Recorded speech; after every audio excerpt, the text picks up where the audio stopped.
نحمده ونصلي على رسوله الكريم اما بعد۔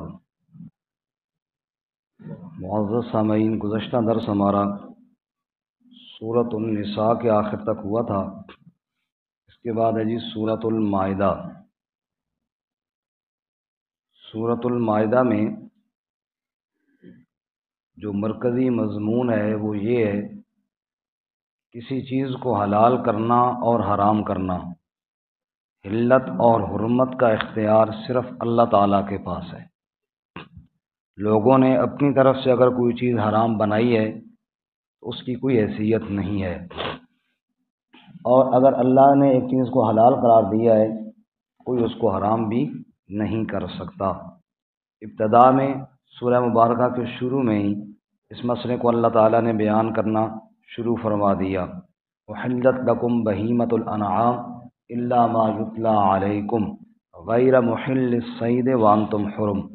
جو مویشی جانور اللہ نے تمہارے لیے حلال کی ہیں وہ حلال ہیں، ہاں حالت احرام میں اللہ تعالیٰ نے تمہیں شکار کرنے سے منع کیا۔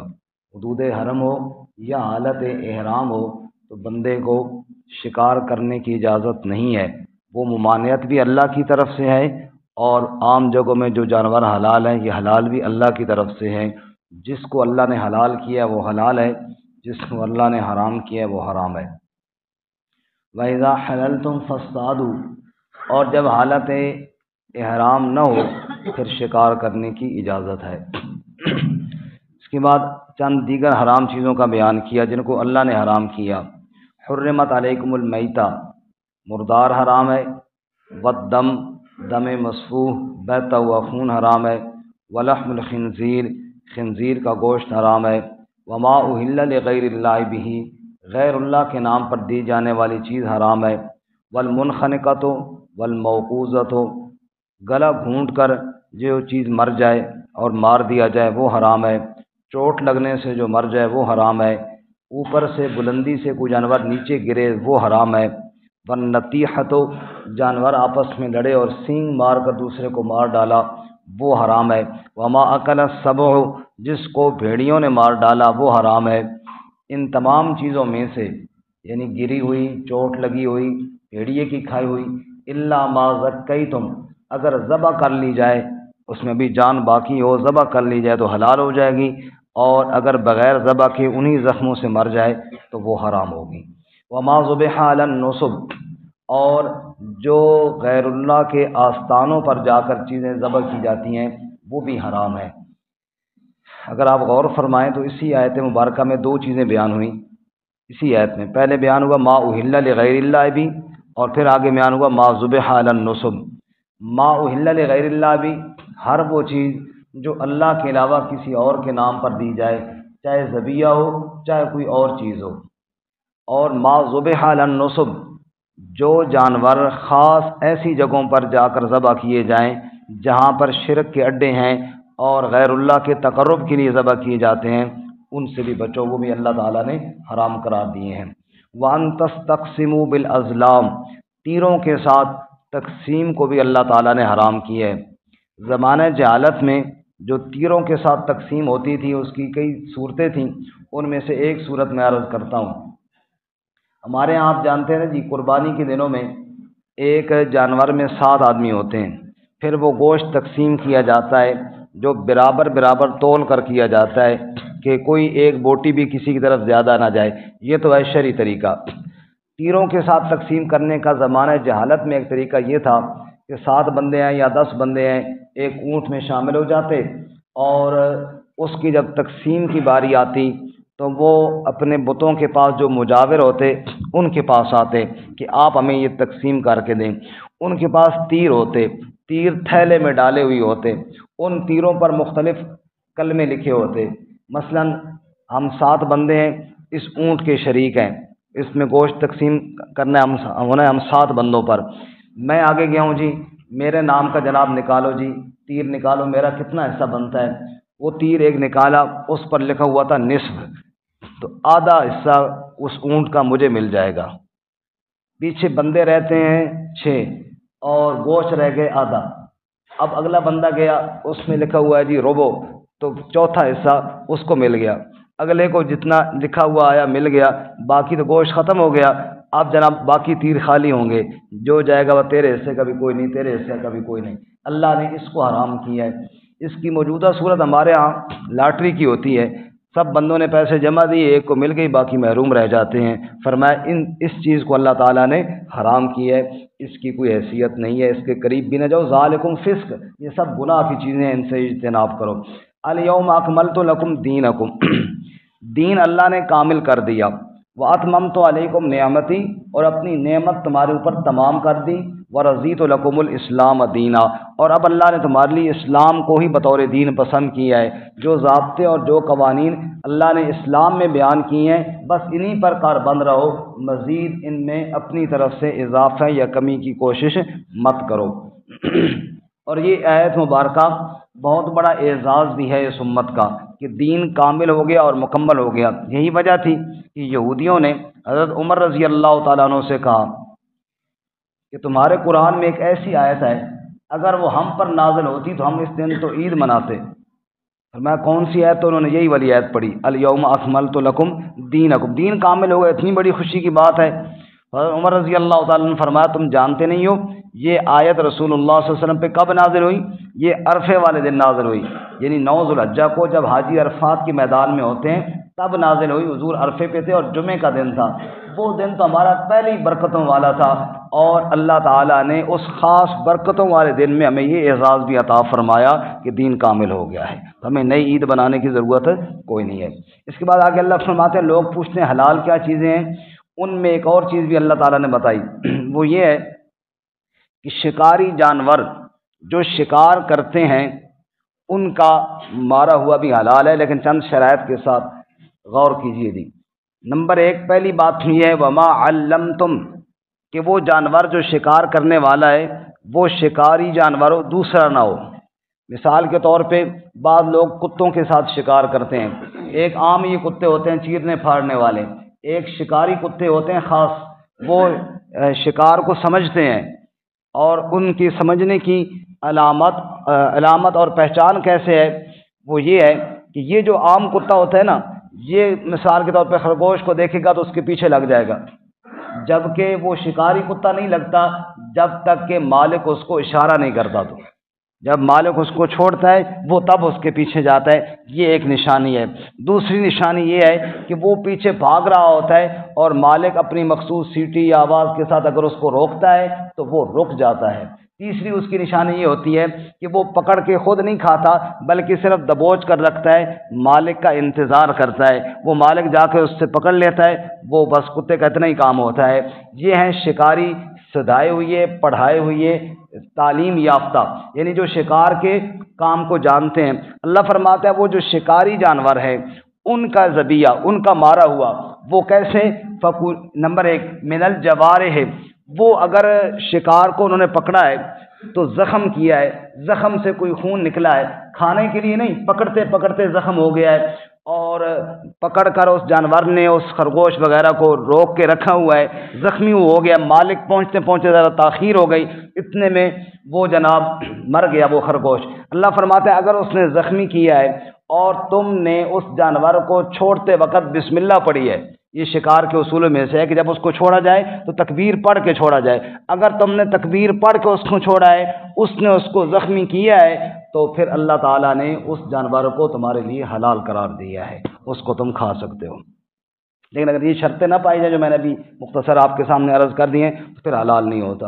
اس کے بعد آگے اللہ تعالیٰ نے اہل کتاب کی ذبیحہ کو بھی حلال کیا ہے۔ فرمایا اہل کتاب چونکہ ایک آسمانی کتاب کو ماننے والے ہیں تو 2 چیزوں میں ان کے ساتھ رعایت ہے، ایک ذبیحہ اور نمبر 2 ان کی عورت کے ساتھ نکاح کرنا جائز ہے۔ اس کے بعد اہل کتاب میں خصوصاً یہود کو اللہ تعالیٰ نے تنبیہ فرمائی اور ان کی کچھ غلطیوں کو بیان فرمایا موسیٰ علیہ الصلوۃ والسلام نے اپنی قوم سے کہا تھا یا قوم ادخلوا الارض المقدسہ التی کتب اللہ لکم، جب فرعونیوں سے نجات ہوئی تو فرمایا ارض مقدس جو ہے بیت المقدس کی زمین، وہاں جاؤ جو اصل تمہارا علاقہ ہے، وہاں جہاد کرو، اللہ تعالیٰ تمہیں فتح عطا فرمائیں گے اور تم وہاں فاتح بن جاؤ اور اپنے ملک میں جا کر رہو۔ لیکن جہاد تمہیں کرنا پڑے گا۔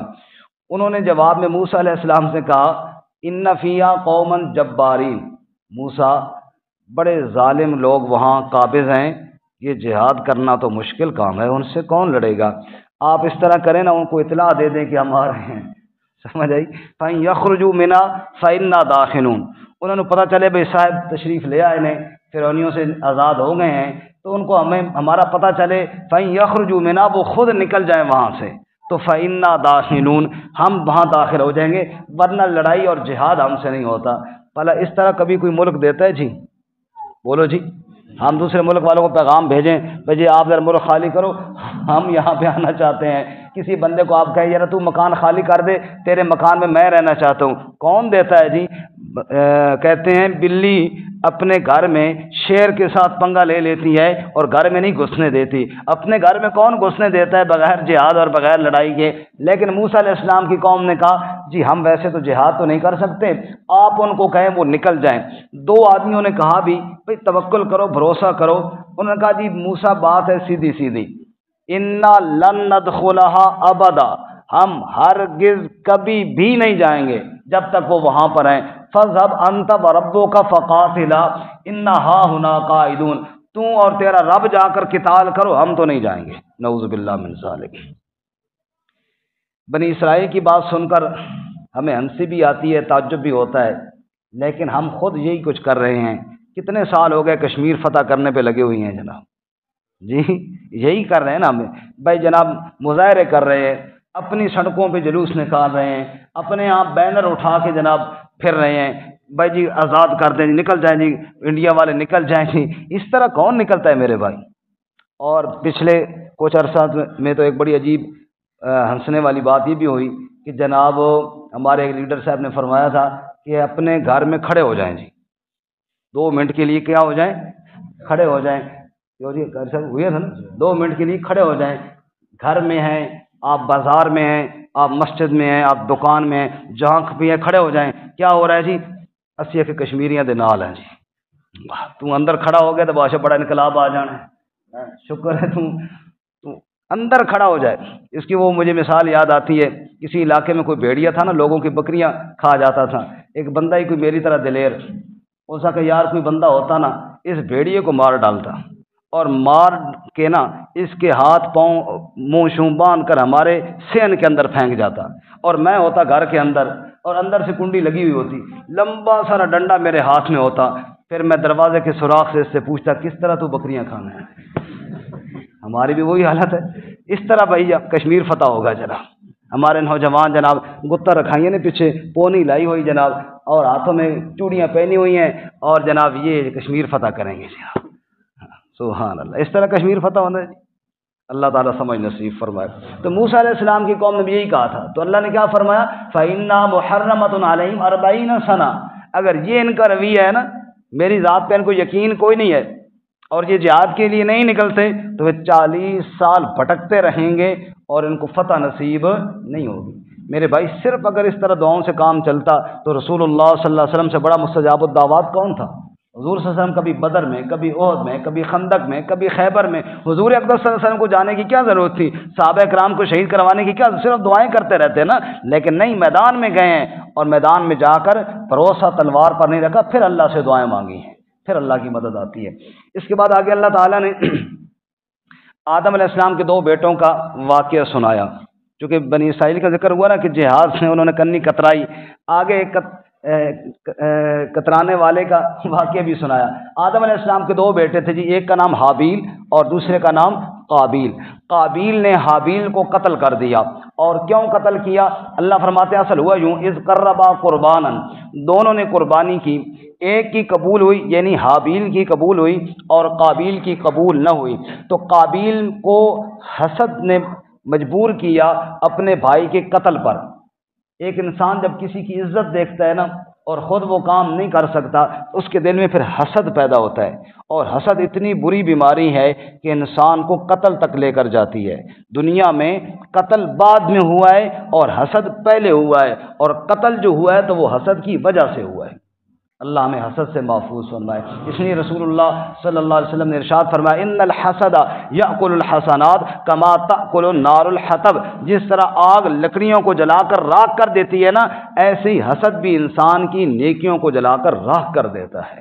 اللہ تعالیٰ محفوظ فرمائے۔ اب اس نے کہا لاقتلنک، میں تجھے قتل کر دوں گا۔ اس نے کہا بھائی تو مجھے قتل کرے گا تو تیری قربانی قبول ہو جائے گی کیا؟ انما یتقبل اللہ من المتقین، تقوی اور اخلاص پیدا کر تاکہ تیرا عمل بھی قبول ہو جائے۔ بارکیف جب حسد کی آگ بھڑکتی ہے نا، پھر خون اور رشتے سفید ہو جاتے ہیں، خون سفید ہو جاتا ہے، رشتے بھول جاتے ہیں۔ حسد ہی نے تو یوسف علیہ السلام کو کنویں میں پہنچایا تھا نا۔ اب جناب اس نے اپنے بھائی کو مار ڈالا، قتل کر دیا۔ قتل کرنے کے بعد پریشان ہو گیا کہ لاش کو کہاں چھپاؤں، کیونکہ اس وقت یہ دفن کا تو سلسلہ بھی جاری نہیں ہوا تھا۔ سمجھ اس کو نہ آئے، عقل کام نہ کرے نا، رب رسے تے مت کھسے، سمجھ نہ آئے کہ اب بھائی کی لاش کو کہاں چھپاؤں۔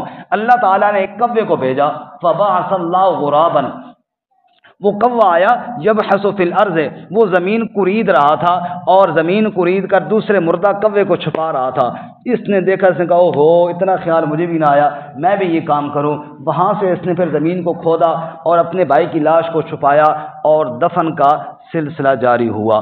آگے اللہ تعالیٰ فرماتے ہیں سنو لوگو، جو کسی کو ناحق قتل کرے گا فکانما قتل الناس جمیعا، اتنا بڑا گناہ اس نے اٹھایا گویا کہ ساری انسانیت کا قاتل ہے۔ ومن احیاہا فکانما احیا الناس جمیعا، اور جو کسی ایک جان کو بچائے گا اتنا بڑا اجر ملے گا گویا کہ ساری انسانیت کو اس نے بچا لیا ہے۔ اس لیے آگے ڈاکوؤں کی سزا کو اللہ بیان کریں۔ ڈاکو ہوتے ہیں، ڈاکہ ڈالتے ہیں، بعض دفعہ مار بھی ڈالتے ہیں بندے کو نا، اگر کوئی مزاحمت کرے تو قتل بھی کر دیتے ہیں۔ اللہ فرماتے ہیں یہ ڈاکو اگر پکڑے جائیں، ان کے ہاتھ پاؤں کاٹے جائیں اور ان کو جلا وطن کیا جائے، ہاں اگر وہ توبہ کر لیں پکڑے جانے سے پہلے پکڑے جانے کے بعد تو پھر بڑے بڑے لوگ توبہ کر لیتے ہیں، پر میں پکڑے جانے سے پہلے توبہ کر لیں، پھر اللہ تعالیٰ نے توبہ کا دروازہ کھولا ہوا ہے۔ اس کے بعد چور کی سزا کو بیان کیا کہ ان کا ہاتھ کاٹا جائے۔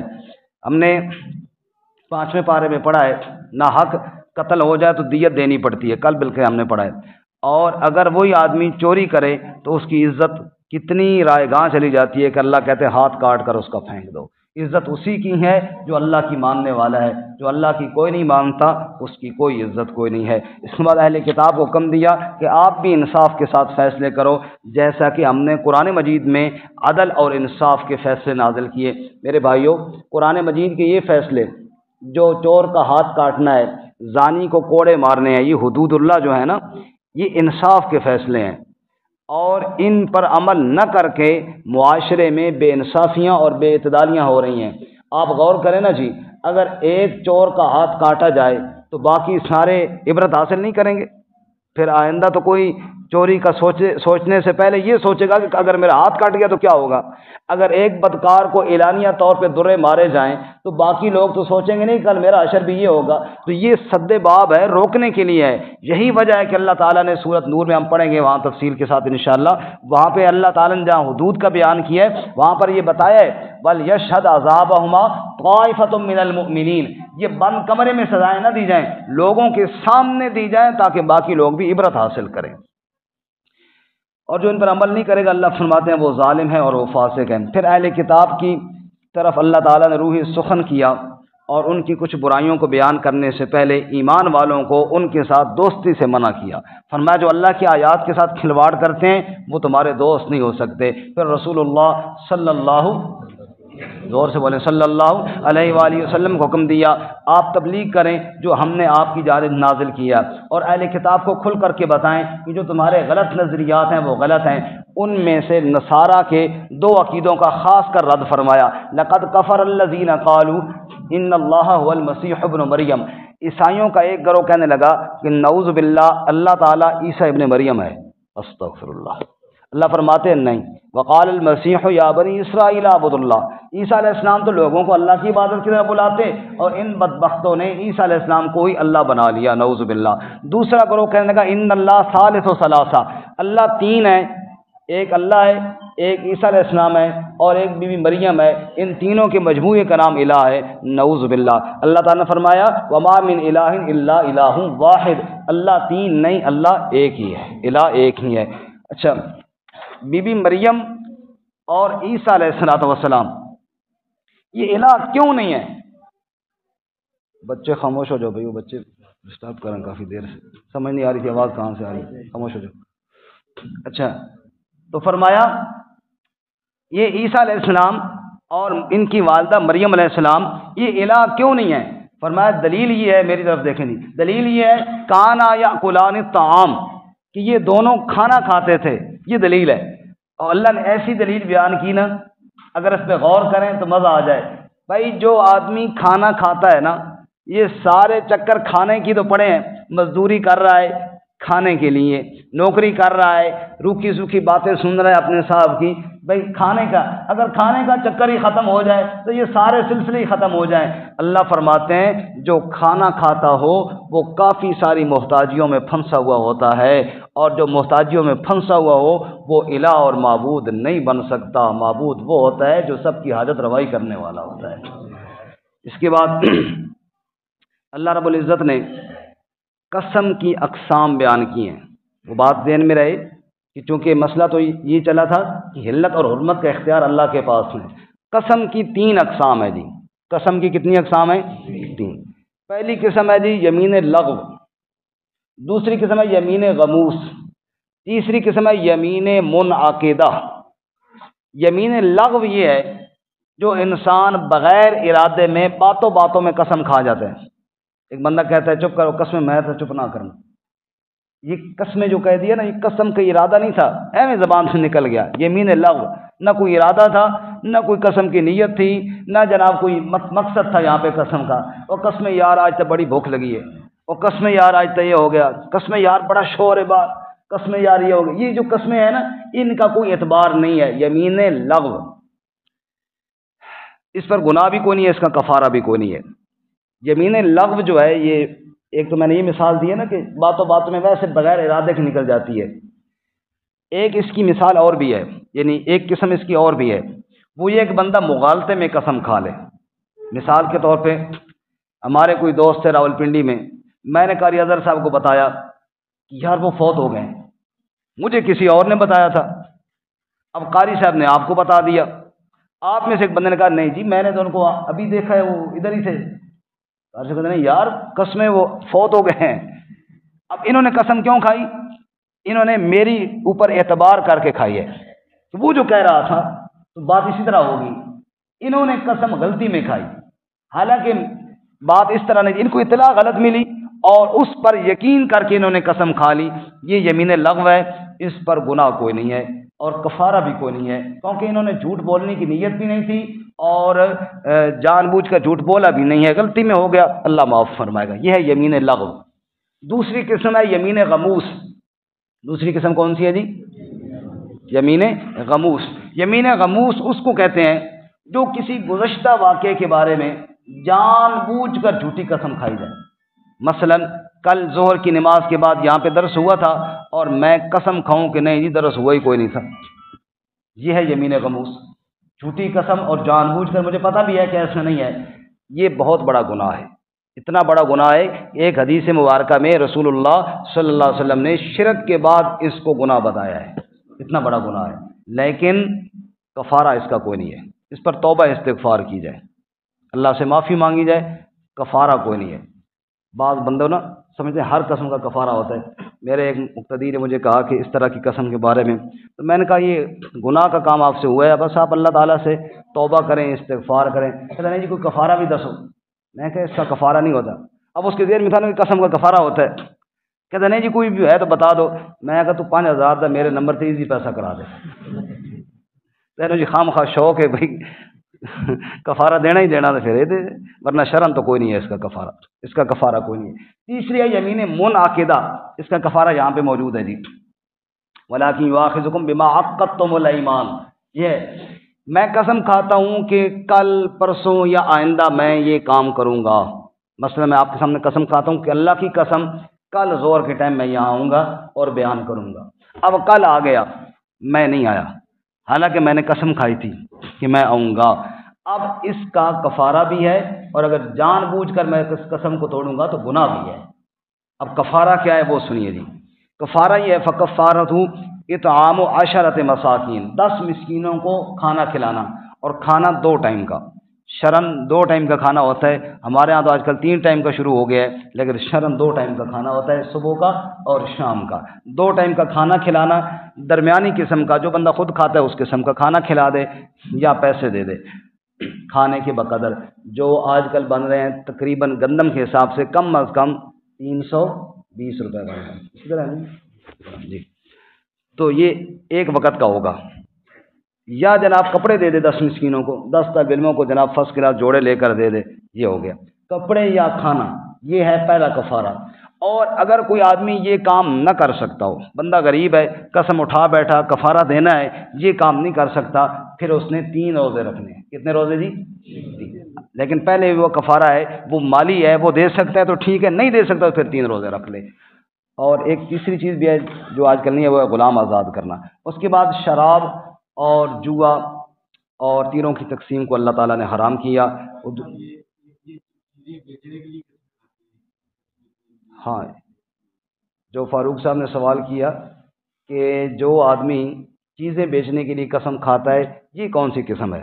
یہ ہے یمین غموس، جھوٹی قسم۔ جو گزشتہ واقعے پہ مال لے کر آیا، کل لے کر آیا منڈی سے یا صبح لے کر آیا منڈی سے، اور وہاں سے چیز ملی اس کو 100 روپے کی، اور یہاں آ کے آپ کہتے ہیں اللہ کی قسم یار یہ 150 کی تو میں نے خود خریدی ہے، تو یہ گزشتہ واقعے پہ جھوٹی قسم۔ یا ایک آدمی جھوٹ کہتا ہے کہ اس میں کوئی عیب نہیں ہے، اس میں کوئی عیب نہیں ہے، اور وہ چیز عیب دار ہوتی ہے، وہ خراب ہوتی ہے، یہ یمین غموس ہیں، بہت بڑا گناہ ہے۔ میں نے پہلے عرض کیا، ایک حدیث میں آپ صلی اللہ علیہ وسلم نے شرک کے بعد اس کو گناہ بتایا ہے، اور ایک اور حدیث ہے جو اس سے بھی کہیں زیادہ سخت ہے، وہ بھی سن لیجیے، ابھی سوال ہوا تو رسول اللہ صلی اللہ علیہ وسلم نے فرمایا 3 بدنصیب ایسے ہیں، 3 بدنصیب کہ قیامت والا دن ہوگا، اللہ تعالیٰ فرشتوں سے کہے گا ان کے مقابلے میں نہ تو کوئی فرشتہ شکایت کرے نہ کوئی اور بندہ شکایت کرے، ان کی شکایت کوئی بھی نہ کرے، ان کے خلاف خود میں اللہ تعالیٰ موجود ہوں۔ استغفر اللہ۔ 3 ایسے بد نصیب، ان میں پہلا وہ بد نصیب جو کسی آزاد آدمی کو غلام بنا کر بیچ دے، یہ اغوا برائے تاوان، اغوا کر لیا، اتنے پیسے دو تو بندہ ملے گا جی، یہ آزاد آدمی تھا، اس نے اس کے ڈیمانڈ اور پیسے رکھ لیے، اللہ فرمائیں گے اس کے مقابلے میں خود ہوں۔ نمبر 2، دوسرا وہ آدمی جو جھوٹ پر اللہ کا نام استعمال کرے، یہ ہے وہ جھوٹی قسمیں کھا کے سودا بیچتے ہیں، جھوٹ پر اللہ۔ آج تو 4 پیسے شاید کما لیں گے، کل قیامت کے دن کیا ہوگا جب اللہ فرمائیں گے اس نے جھوٹ پر میرا نام استعمال کیا نا، لہذا میں اللہ خود ہی ان کو سزا دوں گا، کوئی بیچ میں نہ آئے۔ استغفر اللہ، یہ میرے دشمن ہیں، ان کو میں سزا دوں گا۔ اور نمبر 3، وہ آدمی جس نے کسی مزدور کو مزدوری پر لگایا، اور جب وہ غریب حق مانگنے آیا، مزدوری مانگنے آیا، تو اس نے تکبر کے ساتھ کہہ دیا جا جو کرنے کر لے، میں نہ دینا، میں نہیں دیتا۔ اللہ فرمائیں گے اچھا تو کہتا تھا جو کرنا ہے کر لے، آج پھر اس کا رب موجود ہے اس کا بدلہ لینے کے لیے۔ اللہ اکبر۔ آخر میں جناب سورہ مبارکہ کے آخر میں جو کہ اہل کتاب کا ذکر ہوا، اور خصوصاً نصارہ کا ذکر ہوا۔ نصارہ عیسیٰ علیہ السلام کو اللہ کا بیٹا بھی کہتے تھے، اللہ کا شریک بھی مانتے تھے، تو اللہ نے کہا میرا کوئی شریک نہیں۔ یوم یجمع اللہ الرسل فیقول ماذا اجبتم قالوا لا علم لنا، جس دن اللہ سارے رسولوں کو جمع کرے گا اور ان سے پوچھے گا کیا ہوا، تمہارے قوموں نے تمہارے بعد کیا کیا، تمہارے ساتھ برتاؤ، وہ کہیں گے لا علم لنا انک انت علام الغیوب، اے اللہ ہمیں علم نہیں، سب غیبوں کا تو جاننے والا ہے۔ پھر عیسیٰ علیہ السلام سے اللہ خاص کر پوچھیں گے، اس لیے ان کو اللہ کا بیٹا کہا گیا۔ یا عیسیٰ ابن مریم انت قلت للناس، بالکل آخری رکوع ہے جی، توجہ سے سننا، انت قلت للناس اتخذونی و امی الہین من دون اللہ، تو نے لوگوں کو کہا تھا کہ مجھے اور میری امی کو الہ بناؤ۔ یہ اللہ تعالیٰ کا سوال ہوگا عیسیٰ علیہ السلام سے، بھئی اللہ کو پتہ تھا یا نہیں پتہ تھا؟ پتہ تھا۔ یہ تو صرف ان کو اللہ جھوٹا ثابت کرنے کے لیے عیسیٰ علیہ السلام کی زبان ہی سنوائیں گے، تاکہ ان کو بھی پتہ چلے نا کہ عیسیٰ علیہ السلام خود کیا کہتے ہیں۔ اللہ پوچھیں گے عیسیٰ تو نے کہا تھا کہ مجھے اور میری امی کو الہ بناؤ۔ اب سنیے عیسیٰ علیہ السلام کا جواب جو کئی شکوں پر مشتمل ہے۔ قال سبحانک، یا اللہ تو پاک ہے، پہلا جواب۔ دوسرا جواب، اے اللہ ما یکون لی ان اقول ما لیس لی بحق، میرے لیے مناسب نہیں کہ میں وہ بات کہوں جس کا مجھے حق نہیں پہنچتا۔ نمبر 3، ان کنت قلتہ فقد علمت، اگر میں نے یہ بات کہی ہوتی تو یا اللہ تجھے تو پتہ ہوتا، تو میرے دلوں کی باتوں میں کو بھی جاننے والا ہے۔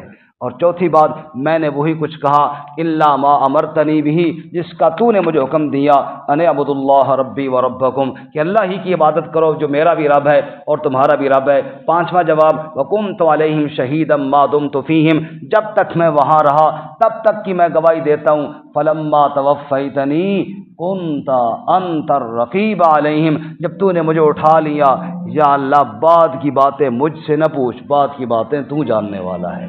جناب رسول اللہ صلی اللہ علیہ وسلم نے ارشاد فرمایا، جب مجھ سے میرا رب پوچھے گا نا، اقول کما قال عبد الصالح عیسی ابن مریم، تو میں بھی اسی طرح جواب دوں گا جیسے اللہ کے نیک بندے عیسی ابن مریم نے جواب دیا۔ اللہ تعالیٰ